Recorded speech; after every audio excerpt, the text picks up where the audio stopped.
Assalamualaikum warahmatullahi wabarakatuh. Perkenalkan, nama saya Roland Catur Apriandi. Saya di sini akan mempresentasikan tentang sistem informasi manajemen, yaitu tentang sistem pendukung keputusan dari sebuah perusahaan PT Ragam Karya Bersama. Sistem pendukung keputusan adalah bagian dari sistem informasi yang berbasis komputer, termasuk sistem berbasis pengetahuan atau manajemen.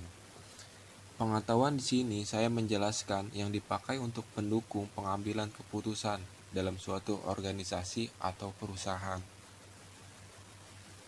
Nah, di sini ada proses sistem pendukung keputusan.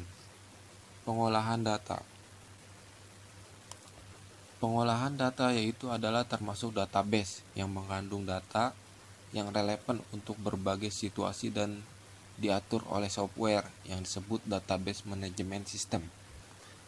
Lalu di sini ada model base. Model base adalah melibatkan model finansial, statistical, manajemen, atau berbagai model kualitatif lainnya sehingga dapat memberikan ke sistem suatu kemampuan dan manajemen software yang dibutuhkan. Lalu di bawahnya ada pengolahan dialog. Pengolahan dialog ini adalah melibatkan semua subsistem optimal ini dapat mendukung atau bertindak atau tidak sebagai komponen yang berdiri sendiri. Jadi antara database, manajemen, dan model base ini lalu jadi saling sama-sama simbiosis mutualisme ya, seperti itu kira-kira. Nah, langsung ada di bawahnya ini ada user. User di sini adalah dapat berkomunikasi dan memberikan perintah pada database manajemen dan model base. Alur sistem. Fase ini meliputi proses penelusuran dan pendeteksian diri lingkungan problematika serta proses pengenalan masalah. Data masukan diperoleh, diproses, dan diuji dalam rangka mengidentifikasikan masalah. Ada alur sistem. Alur sistem di sini tentang fase desain. Fase ini meliputkan proses pengembangan dan pencarian alternatif, tindakan, atau solusi yang dapat diambil tersebut. Merupakan presentasi kejadian nyata yang disederhanakan sehingga diperlukan proses validasi dan sertifikasi untuk mengetahui kekurangan model dalam meneliti masalah yang ada. Selanjutnya ada fase pilihan. Fase ini meliputi pemilihan terhadap di antara berbagai alternatif solusi yang munculkan pada tahap perancangan agar ditentukan atau dengan memperhatikan kriteria-kriteria berdasarkan tujuan yang akan dicapai.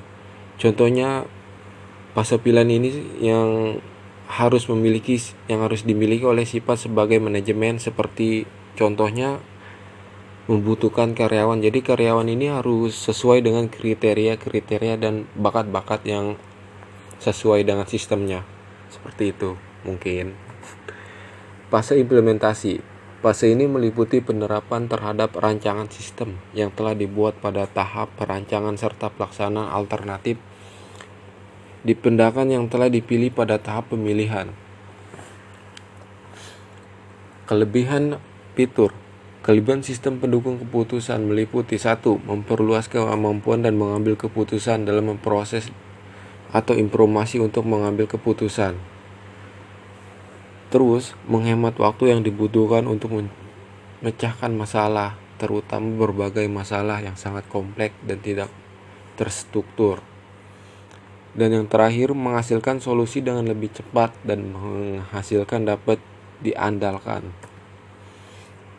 Kelebihan. Mampu memberikan berbagai alternatif dalam pengambilan keputusan meskipun seandainya sistem pendukung keputusan tidak mampu memecahkan masalah yang dihadapi oleh pengambilan keputusan. Namun, dapat digunakan sebagai stimulan dalam pemahaman persoalan. Terus, memperkuat keyakinan pengambilan keputusan terhadap keputusan yang diambilnya. Dan yang terakhir, memberikan keuntungan kompetitif bagi organisasi secara keseluruhan dan penghematan waktu, tenaga, dan biaya. Jadi di sini ada kekurangan sistem pendukung keputusan. Kekurangannya itu yaitu ada beberapa kemampuan manajemen dan bakat manusia yang tidak dapat dimodelkan, sehingga sistem dan bakat karyawan-karyawan pilihan ini sangat berbenturan. Jadi model yang ada dalam sistem tidak mempunyai mencerminkan persoalan sebenarnya. Terus ada sistem pendukung keputusan terbatas untuk memberikan alternatif dari pengetahuan yang diberikan kepadanya.